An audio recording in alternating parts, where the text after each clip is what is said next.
Hi guys, hello, welcome back to my YouTube channel. Please neglect the noise.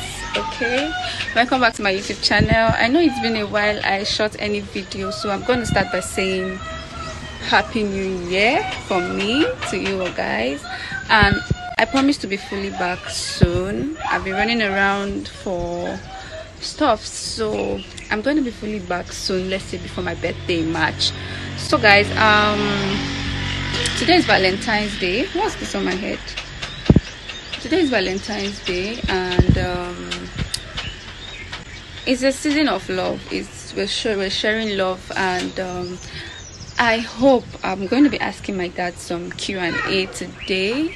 We have somewhere to go to, so I'm going to be asking him some Q&A. Hopefully I get his attention so he could give me the answers that I seek for me and for everybody. So this video is gonna go up if I am able to get his attention, but if I'm not able to get his attention, I'm sorry, it won't go up. But hopefully I'm able to get his attention so we could shoot this Q&A questions. And it's all about love, marriage, and everything that it entails to be married, because I'm single and I'm looking forward to get married soon by the special grace of God. So there are burning questions I want to ask, and I know you also want to know, so I would be asking my dad, because my dad has been married for years. I'm going to be asking him a few questions about marriage, about love, and all of those things, and I hope that I seek. So guys, I would see you in the next clip if I'm able to get my dad's attention.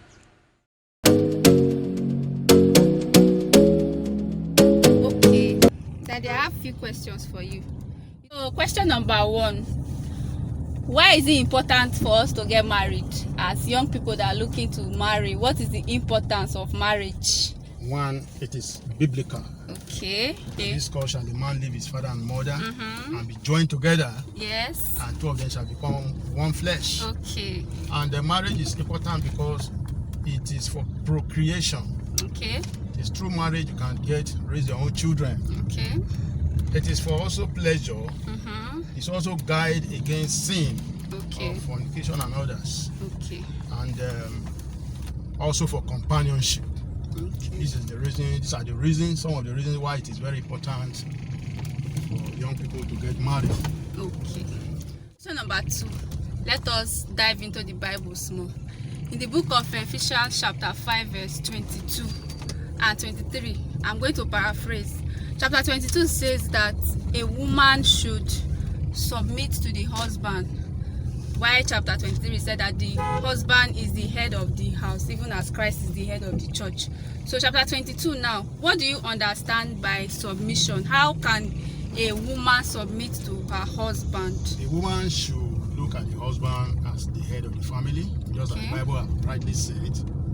And the woman should submit in all manners, in all areas. Submission means you have to reverence the husband. You reverence the husband. Take him as your Lord, because that is exactly what the scripture says. Like Sarah called his husband my Lord.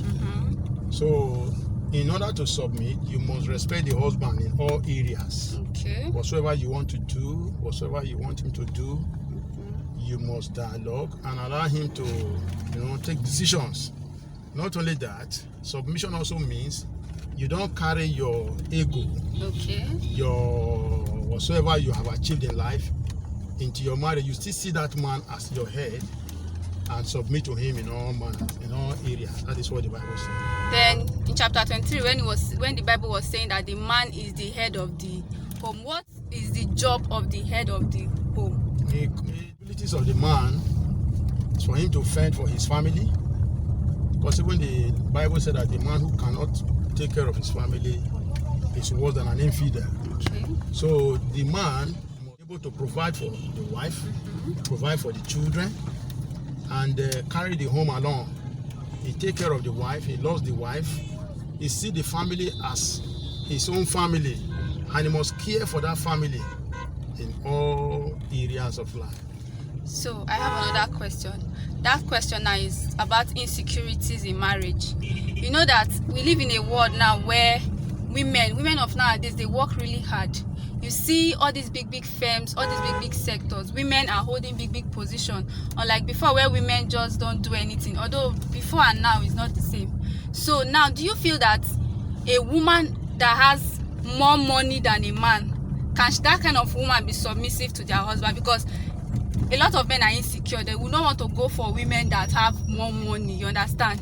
So do you feel that men having more money is a threat to the marriage, to a man, or it cannot make maybe a marriage to stand or a marriage to work because maybe the woman has more money and the man might be feeling insecure that this woman has more money more than me, you know, that kind of thing? So what do you have to say in that area? Having more money more than the man, it shouldn't be a problem in the house, especially if that woman is having the fear of God. Whatsoever you have in life, you should know that it is provision from, it's a provision from God. It's not by your power you are able to achieve what you have achieved. Even the man want to achieve even more than you, but whatever he is, it is where God says he is that he is. So if a woman have the fear of God, whatsoever she have, whether more buoyant, more richer than the man, shouldn't be a problem at all. If the man see the woman as a woman he love, and the woman also see the man as a man she love, they can go ahead and get married. That is even one of the areas where the woman have to submit the more. It will make the man to know that my wife is godly, having the fear of God. So that shouldn't be a problem at all. If your wife is having money more than you, it is also to support the family, to help the family. So that shouldn't be a threat to any man who want to marry a woman that have more money than him. They should go together, love each other, and care for one another. They should also be able to manage whatsoever they have together in love. The woman should not see the money she's having as a yardstick to lord it over the husband or to want to boss it in the house. No. So she should still reverence the man, respect the man, and submit as well. But as for the men who are planning to marry such women, more money in the hand of the woman shouldn't be a threat to them not marrying such women. Okay. Women who have the fear of God will not see money as their husband. They will look at it as one of the ways by which God have assisted them to support the family to move higher. So I have two more questions. The first question is, I have watched you and mom. You people have been married for the longest time, and I have seen that I've not seen any situation whereby there is misunderstanding, even though you people might have small misunderstanding and settle it among yourself, but I've not seen a situation where there's fight, somebody beating this one, somebody abusing this one. How were you able to achieve that in your marriage? How were you able to achieve it? One, you should know that your wife is, a man should know that the wife is a part and parcel of his own flesh. So you cannot beat your own self. You cannot beat your own self and think you want to enjoy it. By the grace of God, we have been married for an upward of 30 years now. Yes. And by the grace of God, I've always told people that I've never laid my hands on my wife a single day. Yes. We've always lived in peace, and we have always lived happily. It's not that we don't have issues some of the times, but the thing that carries us on is because, one, we have the fear of God. Yes. And two, I love my wife. My wife shouldn't be an object of beating at any time. And once you love your wife, and you know that this is a woman who has been there for you, and not only that, she supports you, labor with you, hustle with you. These are the things that have been keeping us going on. Above all, I love my wife. So I love my wife, and so that make it even easy for us to keep living together in peace all over this year. It has been the grace of God, and through the love we have for each other, that is why we have been coping. One last question before I go to the bank and withdraw. So, do you believe that love exists? Because we live in a world now whereby people don't believe in love again. People don't believe in love again. They don't believe that marriage is possible. You understand? Yeah. So do you believe that there's still love? Yes. People can still marry and live together, just the way your mom have been married for long and live together in peace and harmony. Yes, there is love. Every marriage is based and founded on love. Without love, you cannot settle down with any man or settle down with any woman. Okay. So there is still true love. It's just that the way people are handling it this day, they believe that there is no love. There is love. Any relationship at all you can find on the earth is founded on love.